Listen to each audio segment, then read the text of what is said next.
Lucas, capítulo 10, versículo 25. Tá? Só uma forcinha aqui, você gosta de trabalhar. Quem localizou o texto, diga: eu amo a Bíblia. Eu amo a Bíblia. Glória a Deus. Diz assim a palavra do Senhor Jesus: eis que um certo homem, doutor da lei, se levantou com o objetivo de pôr Jesus à prova. E lhe perguntou: mestre, o que farei para herdar a vida eterna? Então Jesus lhe respondeu: o que está escrito na lei? Como você entende? A isto ele respondeu: ame ao Senhor seu Deus de todo o coração, de toda a sua alma, com todas as suas forças e todo o seu entendimento, e ame o seu próximo como a você ama a si mesmo. Então Jesus lhe disse: você respondeu corretamente, faça isso e você viverá. Mas ele, querendo justificar-se, perguntou a Jesus: quem é o meu próximo? Jesus prosseguiu dizendo: um homem descia de Jerusalém para Jericó, caiu nas mãos de alguns ladrões. Estes, depois de lhe tirar a roupa e lhe causar muitos ferimentos, retiraram-se, deixando-o semi-morto. Por casualidade, um sacerdote estava descendo por aquele mesmo caminho e, vendo aquele homem, passou a largo. De igual modo, um levita descia por aquele lugar e, vendo-o, passou de largo. Certo samaritano que seguiu o seu caminho passou perto do homem, vendo-o, compadeceu-se dele e, aproximando-se, fez curativos dos ferimentos dele, aplicando-lhes óleo e vinho, e depois colocou aquele homem sobre o seu animal e levou-o a uma hospedaria e tratou dele. No dia seguinte, separou 2 denários e os entregou ao hospedeiro, dizendo: cuide deste homem, e se você gastar algo mais, farei o reembolso quando eu voltar. Então Jesus perguntou: qual desses 3 lhe parece ter sido o próximo do homem que caiu nas mãos dos ladrões? E o doutor da lei respondeu: o que usou de misericórdia para com ele. Então Jesus lhe disse: vá e faça o mesmo. Senhor meu Deus, meu Pai, obrigado pela porção da tua palavra, porque ela é vida, ela é o nosso alimento, ela é nosso guia, ela é luz, ela é nossa orientação.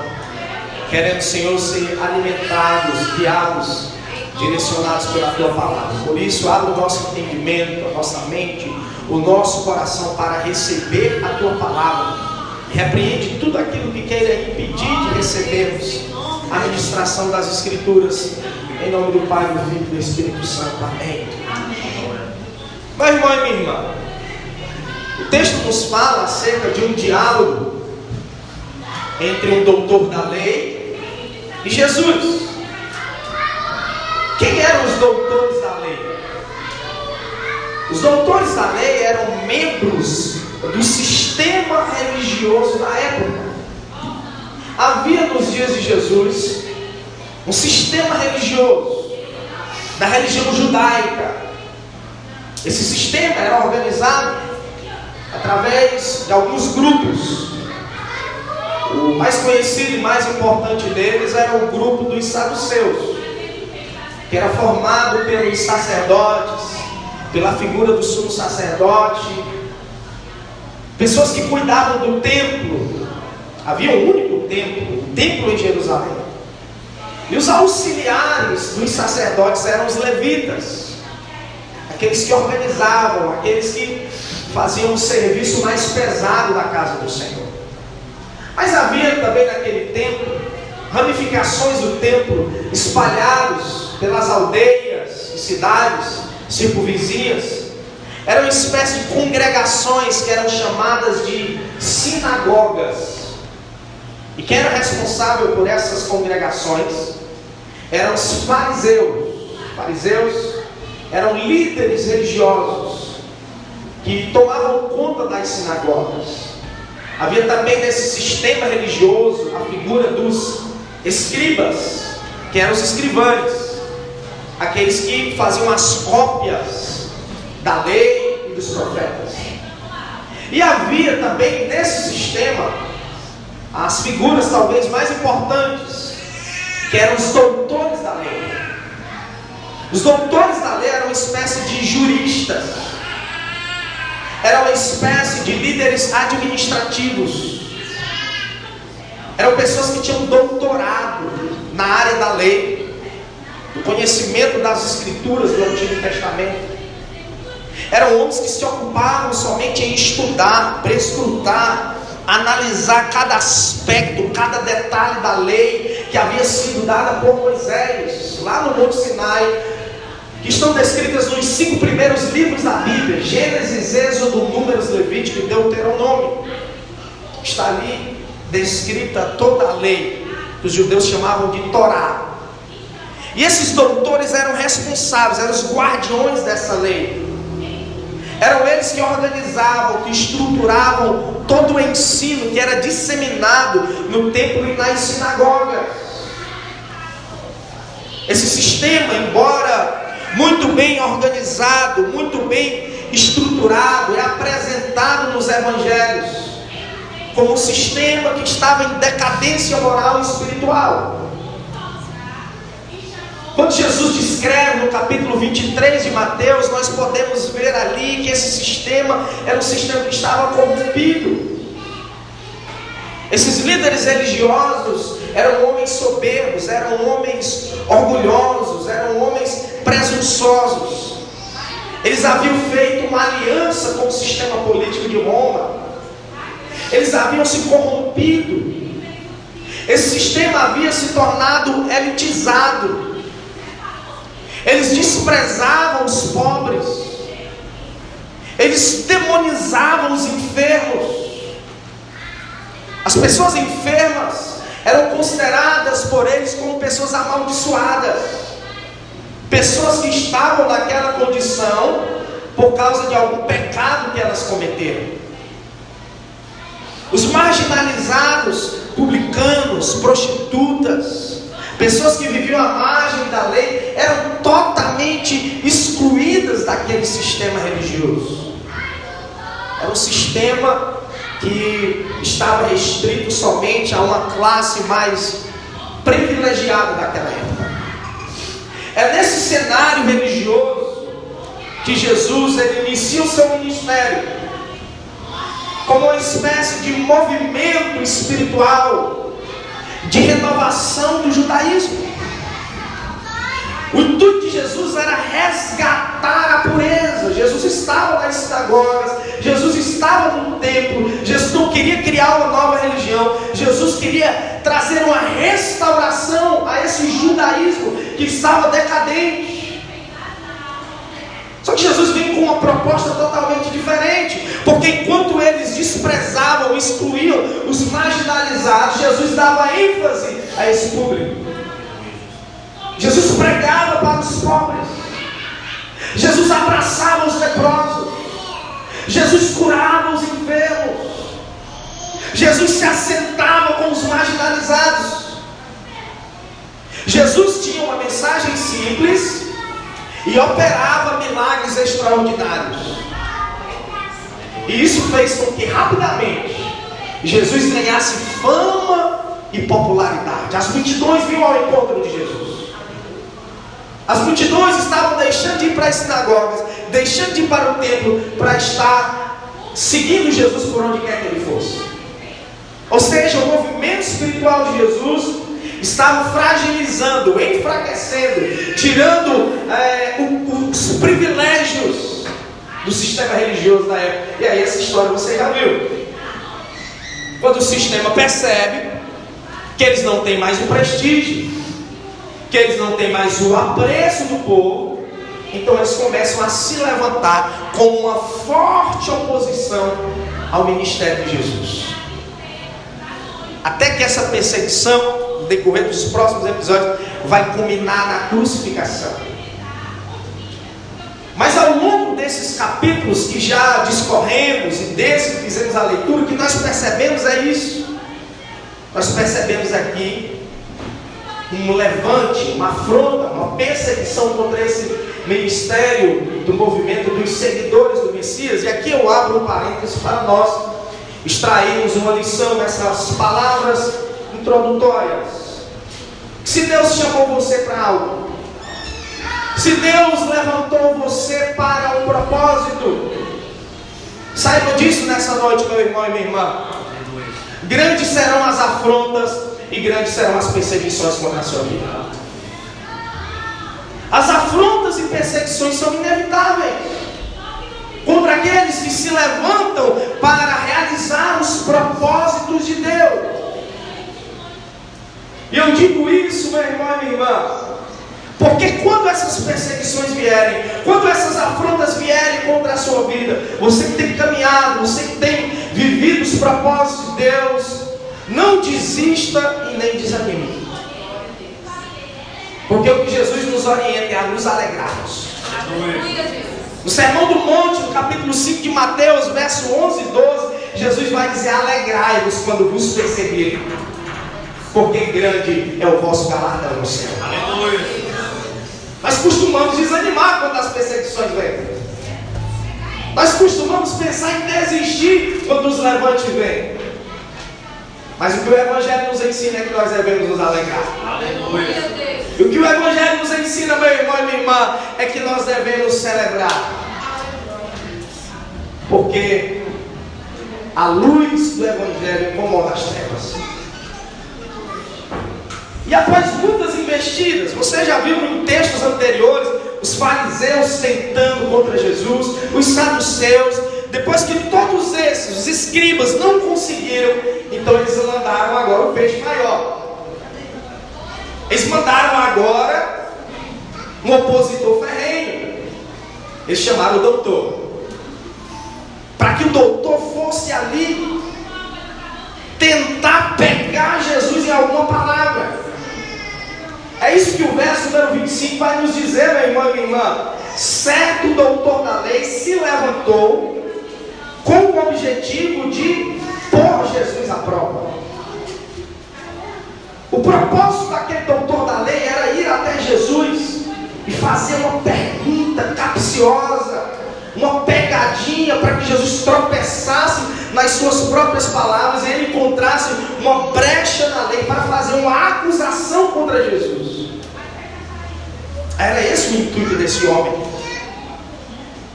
Mas Jesus, de maneira muito sábia, Jesus, de maneira muito mansa, vai aproveitar aquela ocasião, vai aproveitar aquela oportunidade para ensinar algumas lições para aquele doutor da lei. E são essas lições que Jesus ensinou a esse doutor que eu quero compartilhar nessa noite para a nossa edificação. E trazer o seguinte tema para a nossa mensagem: será que o doutor virou discípulo? Esse é o tema da mensagem que eu quero trazer nessa noite. Qual foi a primeira lição que Jesus vai ensinar para esse doutor? Confira comigo, meu irmão e minha irmã. No versículo de número 25, a pergunta que esse doutor vai fazer para Jesus. Ele vai dizer o seguinte: mestre, o que farei para herdar a vida eterna? Então Jesus vai responder o quê? Está escrito na lei. Como você entende? Ele vai dizer: ame ao Senhor teu Deus, toda a tua alma, todas as suas forças, ama o teu próximo como a ti mesmo. Jesus vai responder: faça isso e você viverá.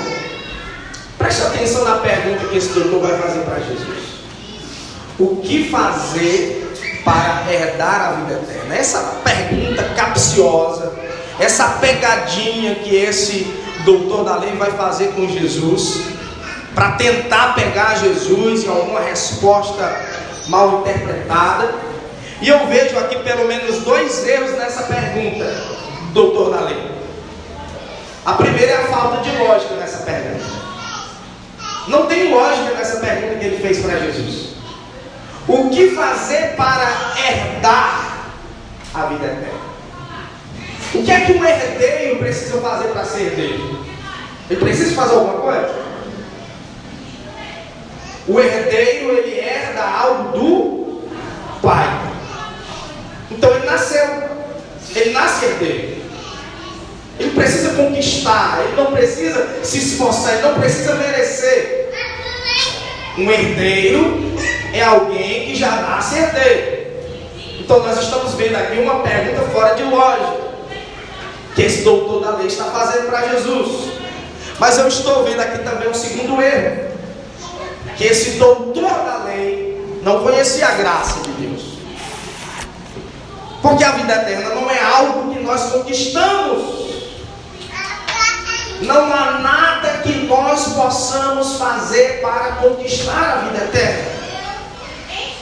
Porque a vida eterna é um presente de Deus. Esse homem achava que poderia conquistar a vida eterna, e ele está fazendo uma pergunta para Jesus nesse sentido, uma pergunta que desconhece a graça. Mas o interessante é que Jesus, ele percebe a malícia daquela pergunta, e Jesus vai devolver a pergunta para ele. Perceba que ele chama Jesus de mestre. E eu imagino Jesus, eu sou mestre, ele é doutor, então eu vou perguntar para o doutor. O que está escrito na lei? Já que tu é um doutor da lei, o que está escrito na lei? Como foi que você leu? Como foi que você interpretou? E aí o doutor da lei vai falar o resumo da lei, o resumo que Jesus costumava utilizar. Ele vai fazer duas citações. Deuteronômio 6,5: amarás ao Senhor teu Deus com todas as suas forças, com todo o teu coração. E ele vai fazer uma citação de Levítico 19:18: amarás ao teu próximo como a ti mesmo. Jesus utilizava essas duas citações da lei para resumir toda a lei, dizendo que toda a lei dependia desses dois mandamentos. E são esses mandamentos que o doutor da lei vai recitar, resumindo a lei para Jesus. E o que é que Jesus vai responder para ele? Vá e faze, vá e obedeça. É isso que Jesus vai responder para ele. Já que você conhece, obedeça, faça isso e você viverá. O que Jesus queria dizer aqui, em outras palavras, era o seguinte: você é um doutor da lei, você conhece toda a lei, você sabe qual a resposta da pergunta que você está fazendo, mas está faltando o principal, está faltando o mais importante: obedecer. Mas por que estava faltando obedecer? Aquele homem sabia que ele estava em falta com aqueles dois mandamentos: amar a Deus sobre todas as coisas e ao teu próximo como a ti mesmo. O que é que motivou a vida daquele homem até Jesus? Foi o amor? Não. O que motivou a vida daquele homem até Jesus foi a inveja, foi o ódio. Ele foi ali não para demonstrar amor por Jesus, ele foi ali para tentar de alguma maneira acusar Jesus. Então aquela pergunta, ela foi como uma flecha no coração daquele homem, porque ele sabia a lei, conhecia a lei, interpretava a lei, mas não estava obedecendo a lei. E essa é a primeira lição que Jesus está ensinando para aquele doutor: que o conhecimento não é o suficiente, é necessário obedecer. Glória a Deus. Meu irmão e minha irmã, de nada adianta a gente ler a palavra se a gente não obedecer a palavra. De nada adianta a gente conhecer a Bíblia de capa a capa se nós não obedecermos. De nada adianta eu ser um teólogo, um doutor da lei, um pregador, eu ser alguém que já leu a Bíblia, que conhece toda a Bíblia, se eu não obedecer o que está escrito nela. O conhecimento da palavra não é o suficiente, meu irmão e minha irmã. É necessário nós obedecermos a palavra. Tiago, na sua Epístola Universal, no capítulo 1, verso 22, vai dizer: sejam praticantes e não apenas ouvintes da palavra, porque senão vocês enganarão a si mesmos. Jesus, no Evangelho de João, capítulo 14, verso 15, vai nos dizer: se vocês me amam, vocês obedecerão os meus mandamentos. É muito fácil eu dizer que amo ao Senhor, mas se eu não obedeço ao Senhor, por mais que eu diga que o amo, eu estarei falando isso apenas com os meus lábios.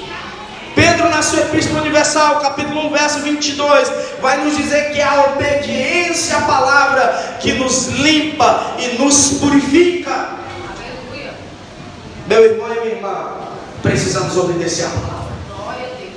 Meu irmão e minha irmã, precisamos olhar para esse livro, meditar nesse livro, mergulhar nesse livro, mas sobretudo precisamos obedecer à palavra.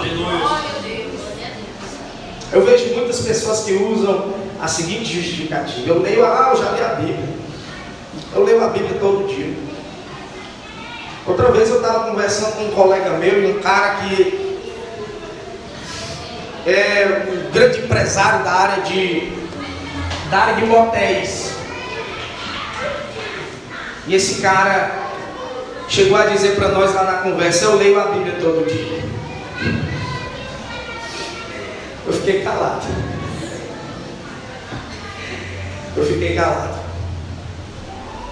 Porque muitas das vezes o silêncio é o suficiente.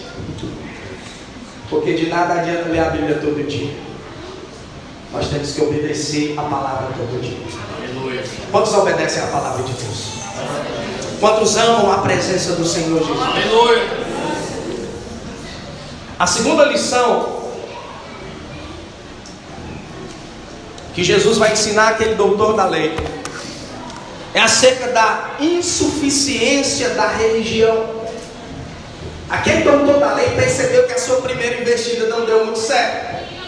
Então ele vai baixar a guarda, ele vai baixar o tom, e ele vai perguntar, vai fazer a segunda pergunta a Jesus: qual é o meu próximo? Quem é o meu próximo? Perceba que a pergunta dele está justamente baseada na área que precisa ser corrigida na vida dele. Porque a primeira resposta de Jesus foi como uma flecha. Ele: rapaz, eu não estou amando o próximo como a mim mesmo. E agora ele vai perguntar quem é o próximo. E Jesus, ele, de maneira muito sábia, vai responder contando uma história. Uma história que tem 7 cenas. Um homem que descia de Jerusalém para Jericó foi pego por ladrões, salteadores, no meio do caminho, que deixaram despido, deixaram ele meio morto à beira do caminho. E de repente ia passando ali um sacerdote, um líder religioso, do sistema religioso judaico. E ele viu o homem e passou a lá. Na próxima cena vem um levita também para o templo, e ele vê o homem meio morto no chão, e ele também vai passar lá. Consequentemente vem, passando por ali também, um samaritano.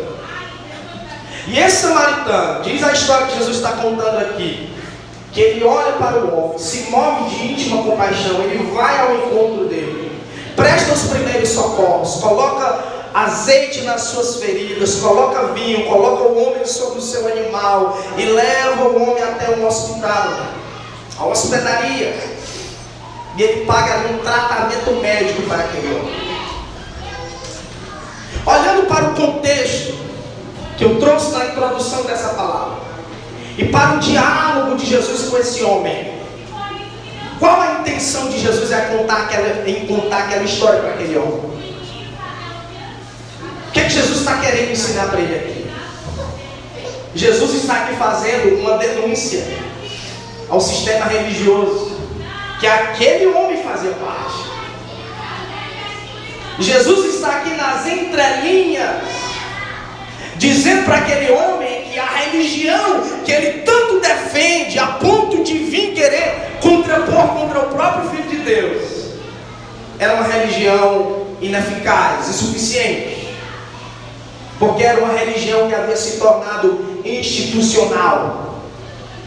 Os interesses religiosos haviam se tornado mais importantes do que as pessoas. O ritual havia se tornado mais importante do que a missão. E Jesus aqui, ao explicar quem é o próximo, ele faz questão de contar essa história para dizer para aquele homem: o sistema religioso que você faz parte é um sistema vazio em si mesmo, porque ele está conectando vocês a Deus, mas não está conectando vocês às pessoas. Qual a segunda lição que nós podemos extrair daqui, meu irmão e minha irmã? É a mesma lição que Jesus está ensinando para aquele homem. Nós temos que tomar cuidado para que a nossa religião não se torne uma religiosidade. Nós precisamos tomar muito cuidado, meu irmão e minha irmã, para que a religião que nós fazemos parte não seja apenas um mero ritual institucional, que está nos conectando a uma denominação, mas está nos afastando das pessoas. É importante estarmos na casa do Senhor, é importante cultuar, mas nós não podemos esquecer que nós temos uma missão. Uma igreja sem missão é uma mera religião.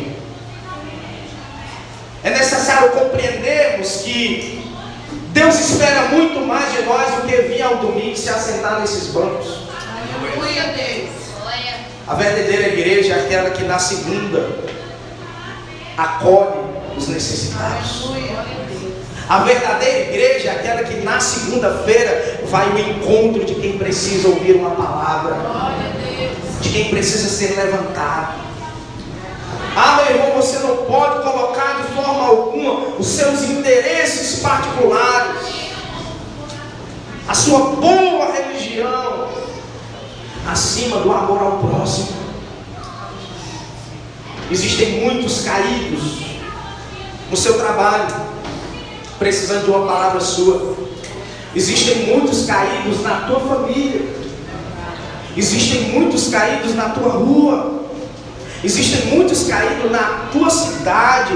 E a pergunta que eu faço nessa noite, meu irmão e minha irmã: será que nós estamos passando a largo como aqueles sacerdotes, como aquele levita que estavam indo a caminho do templo? Estamos esquecendo os necessitados? Ou nós estamos fazendo a nossa parte como o samaritano e cuidando daqueles que estão caídos?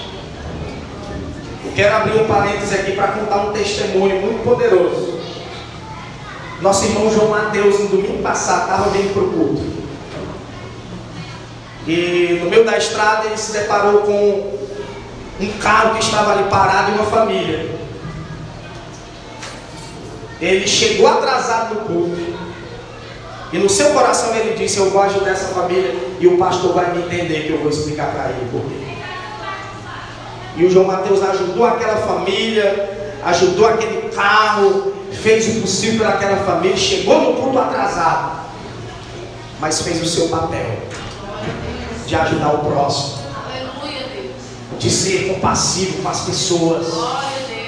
E aquela família ficou tão agradecida porque eles estavam indo para o culto.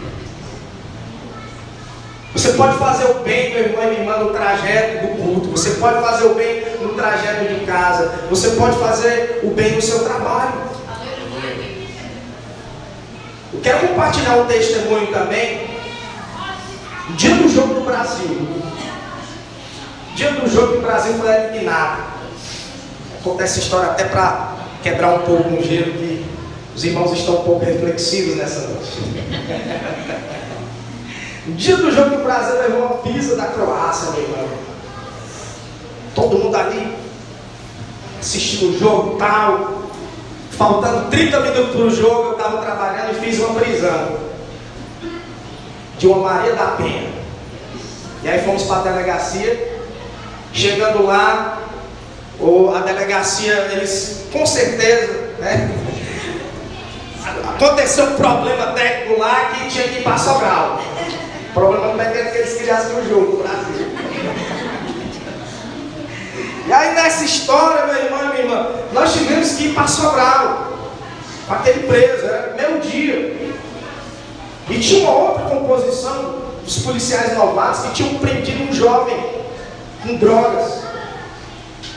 E aí o tenente deu a missão para nós levarmos os dois procedimentos numa única viatura, colocarmos os dois, o nosso preso e o preso da outra dupla, e juntarmos as pessoas e íamos para Sobral, na hora do jogo, mesmo dia.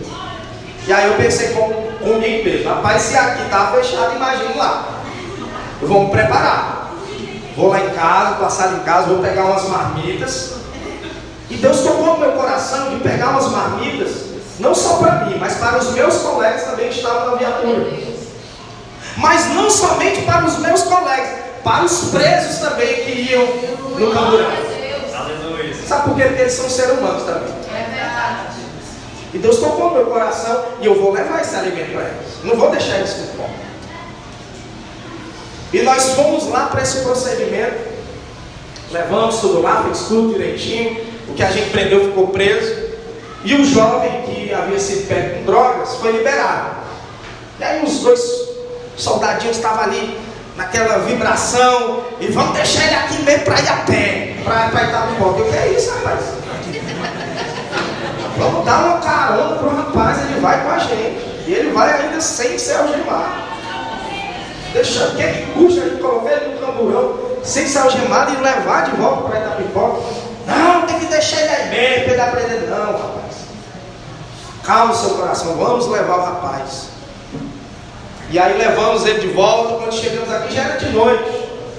E aí liberamos ele ali na entrada da cidade, tinha uma família lá de testemunha. Chamei a família, ó, vocês são minha testemunha. Estamos liberando o rapaz aqui. Se acontecer alguma coisa no meio do caminho, para vocês ser a nossa testemunha de que não foi nós que matamos ele não. E aí eu aproveitei aquele momento para trazer uma palavra para aquele rapaz. E disse para ele, olha, você agradeça a Deus que hoje você pegou uma composição que está sendo liderada por um pastor que te deu alimento, que te deu carona.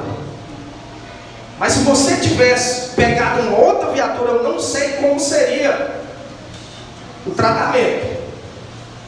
Mas hoje você está sendo bem tratado com dignidade. Mas você agradeça a Deus.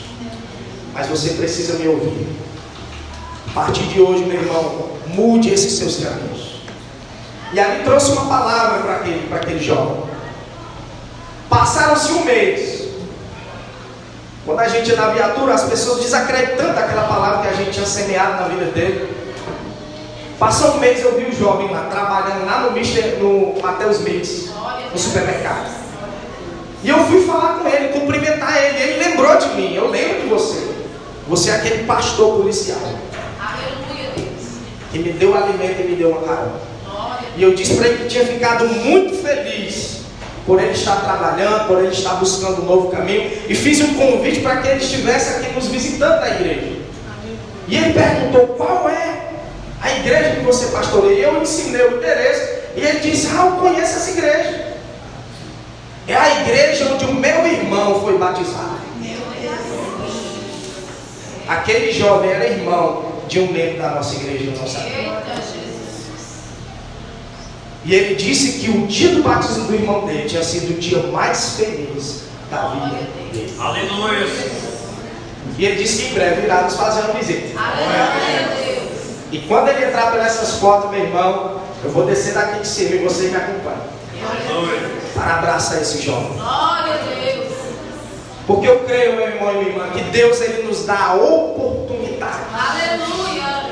Glória a Ti. para servir pessoas, É verdade. para cuidar de pessoas, para abençoar pessoas.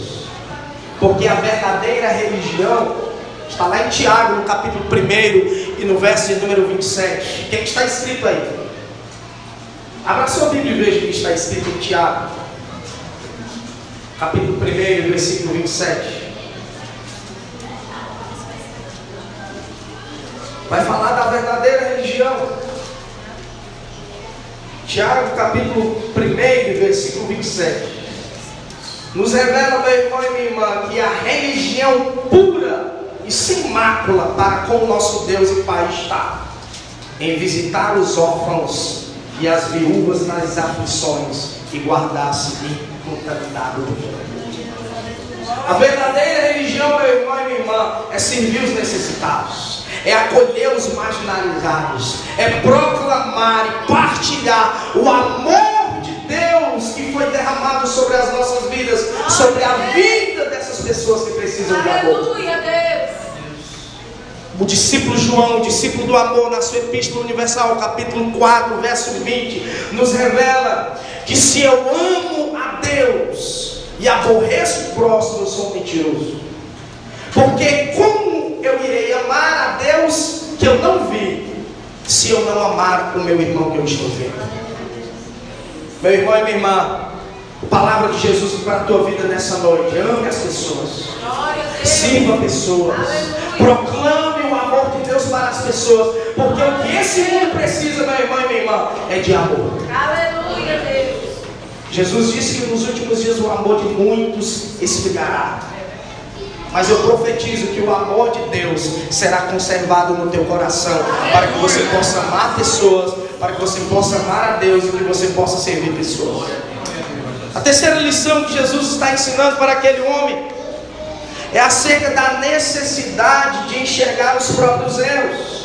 No verso número 36, agora vai ser Jesus que vai perguntar para ele. Ele fez perguntas a Jesus. Jesus agora vai perguntar para ele: qual desses três lhe parece ter sido o próximo do homem que caiu nas mãos dos ladrões? Qual dos três foi o próximo daquele que estava caído? O sacerdote, o levita ou o samaritano? Quem foi a igreja, o próximo? O samaritano. Essa deveria ser a resposta do doutor da lei, sim ou não? Agora olha para o texto e veja qual foi a resposta do homem, do doutor da lei. O que usou de misericórdia. Ele não disse o nome samaritano. Sabe por quê? Por causa do preconceito que havia no coração dele. João capítulo 4 vai dizer que os judeus não falavam com os samaritanos. Havia uma rixa, havia uma disputa. Ambos esses povos faziam parte da nação de Israel, mas em algum momento da história os judeus começaram a se achar superiores aos samaritanos e passaram a ignorá-los, desprezá-los e a considerá-los uma raça inferior, de tal forma que eles não falavam mais com os samaritanos. Esse homem, embora esteja sendo instruído por Jesus acerca do amor, acerca da necessidade de obedecer à lei, amando a Deus e ao próximo, ele permanece com seu coração cheio de preconceito e nem sequer tem a coragem de mencionar o nome do homem samaritano. Sabe o que eu aprendo aqui, meu irmão e minha irmã? É que aquele homem, ele foi àquele lugar para buscar uma causa, para acusar Jesus. Ele foi àquele lugar para procurar um erro em Jesus, mas acabou encontrando seus próprios erros. Muitas das vezes, meu irmão e minha irmã, nós queremos encontrar os erros nas pessoas, mas temos dificuldade de enxergar os nossos próprios erros. Mas quando temos um encontro com Jesus, Jesus tira a escama dos nossos olhos. Glória a Deus. E Ele mostra para nós os nossos erros. Aleluia. Sabe por quê? Porque quanto mais perto da luz, melhor de ver a sujeira. Quando você abre a dispensa, a porta da dispensa da sua casa, está tudo escuro. Você não vê nada que está ali. Mas quando você acende a luz, é rato e barata correndo para todo lado, é ou não? Eita, Jesus está revelando aqui. Sabe por quê? Porque a luz revela a sujeira.